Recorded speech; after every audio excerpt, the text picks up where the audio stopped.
अस्सलाम वालेकुम। Nears and dears, Thurber thoughts में खुश आमदीद। दोस्तों, सिंध रेवेन्यू डिपार्टमेंट में जॉब्स आई हैं, तो इसमें जो बेरोज़गार बंदे हैं और एक्सपीरियंस जो बंदे हैं वो अप्लाई करें।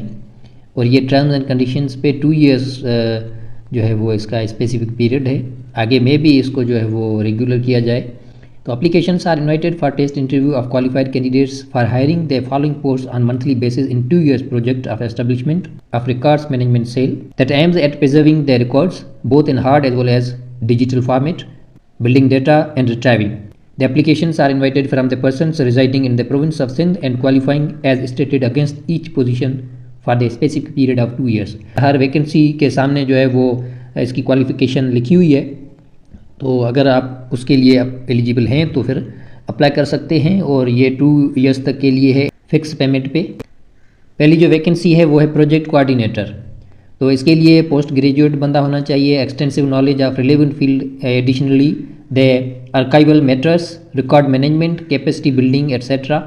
असल में ये जो रिकॉर्ड मैनेजमेंट में एक्सपीरियंस जिस बंदे का है वो आप अप्लाई करें, क्योंकि यहाँ जो है वो तजुर्बा वैल्यू रखता है। At least 15 years working in archives, job in similar organisation in senior level for at least 5 years. तो ये इसका है qualification and experience. Record superintendent, graduate degree in relevant field होनी चाहिए with experience relevant to job description. Additionally the experience of heading supervision of project assignment.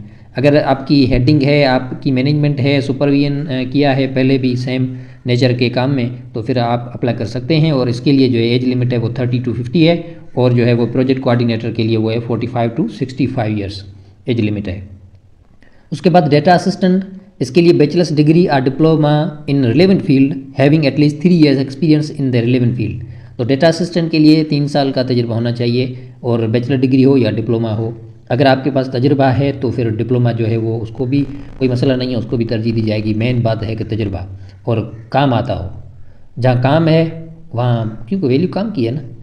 IT assistant, bachelor degree in IT, diploma, DIT, various relevant courses, experience relevant to job description for 3 years. आपके पास different जो है वो courses हों, computers के, IT के, diploma अगर है और तजुर्बा है तो फिर आपको जो है वो तरजीह दी जाएगी। Then scanning technician operator, intermediate at least 2nd division plus 6 month training in MS office plus 1 year experience. आपके पास एमएस ऑफिस का सर्टिफिकेट हो और 1 साल का तजुर्बा हो। इंटरमीडिएट इट मीन्स आपकी 12 ईयर की एजुकेशन हो। Then computer operator, data entry operator. Computer operator इसका जो है वो है टाइटल, और डेटा एंट्री ऑपरेटर भी कहा जाता है। इंटरमीडिएट रिलेवेंट कोर्सेज आपके हो इन page software, data entry software etcetera, experience of similar nature of 1 year. आपके पास तजुर्बा हो 1 साल का, आपके पास डिफरेंट सॉफ्टवेयर के जो हैं वो कोर्सेज हों, रिलेवेंट कोर्सेज हों, और आपकी जो है वो 12 साल की एजुकेशन हो। देन आर्काइव असिस्टेंट, इसके लिए जो technical assistant having at least 5 years of experience for management of archival record. The candidate having diploma और course in archival management with graduate degree will be preferred. अगर आपके पास ग्रेजुएशन है तो फिर आपको तरजीह दी जाएगी। अगर ग्रेजुएशन नहीं है, आपके पास काम है, आपको काम आता है, तो फिर आपको जो है वो तरजीह दी जाएगी। देन बाइंडर, इंटरमीडिएट हो, binding experience of 5 years, IT literate, थोड़ा जो है आपको कंप्यूटर आता हो, बाइंडिंग का एक्सपीरियंस हो, तो फिर आप अप्लाई कर सकते हैं। इन सारों के लिए जो एज लिमिट है वो 18 to 28 है। उसके बाद इंस्ट्रक्शन है very simple. The hiring shall be on term specific and liable to be terminated on 1 month notice. 1 माह के नोटिस पे आपको निकाला जा सकता है, और इसके लिए जो है फिक्स्ड मंथली जो है वो रेम्यूनरेशन है, कोई भी एक्स्ट्रा बोनस वगैरह नहीं होगा। एज सिलेक्शन जो है वो दी जाएगी अगर आपकी क्वालिफिकेशन हाई है तो। Candidate appearing in written test और oral interview shall not claim travel expenses. आपको इंटरव्यू के लिए जाने आने का जो किराया होगा वो आपको खुद को बर्दाश्त करना पड़ेगा, रेवेन्यू डिपार्टमेंट नहीं देगा। The candidate having prescribed qualification experience for the post should send application before 19/4/2024। 19 अप्रैल 2024 से पहले आपको जो है वो एप्लीकेशन भेजनी है इस एड्रेस पे। पोस्ट ऑफिस बॉक्स नंबर 7738 सदर GPO कराची 74400। इस पे आपको एप्लीकेशन जो है वो दरख्वास्त आपको भेजनी है।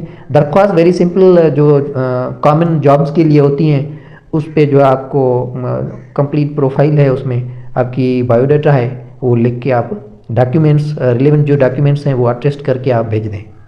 Then all candidates should bring their original document on the date of interview. अभी आप एप्लीकेशन के साथ जो है वो फोटोकॉपी अटेस्टेड भेजें, और जब अगर आप पास हो जाते हैं, इंटरव्यू के लिए आपको कॉल आ जाती है, तो फिर आप अपने साथ ओरिजिनल डॉक्यूमेंट्स भी ले जाएं। The process of assigning work initiated on bona fide expectations, any adverse setback may cause withholding of process, it cannot be challenged, no claim to this effect is entertainable। दोस्तों ये तो हर एड में होता है, इदारा मर्जी वाला है, जो भी करे, आपको ना बुलाए या अगर इंटरव्यू लेने के बाद भी डिले कर दे, जॉब ना दे, आप क्लेम नहीं कर सकते। तो ये जो है ये ये पॉइंट जो है वो हर एड में होती है।